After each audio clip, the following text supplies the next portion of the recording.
भारत को 15तम उपराष्ट्रपति मिल सारी मोट 452 भोट सहित एनडीए प्रार्थी सीपी राधाकृष्णन विजयी होती। यूपीए सुदर्शन रेड्डी को 152 भोट व्यवधान हराई राधाकृष्णन। 4 मे 1957 में तमिलनाडु तिरुपुरम जन्मग्रहण कर राधाकृष्णन 17 वर्ष बयस राष्ट्रीय स्वयंसेवक संघ आरएसएस रे जोग देथिले। तांकर राजनैतिक यात्रा 1998 मसीह आरंभ होइथिला जेतेबेले से कोयम्बटूर लोकसभा को निर्वाचित होइथिले।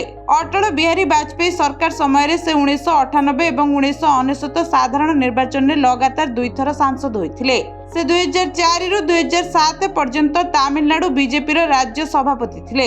एथिसहित से बीजेपी जातीय कार्यकारिणी सदस्य मध्य थिले।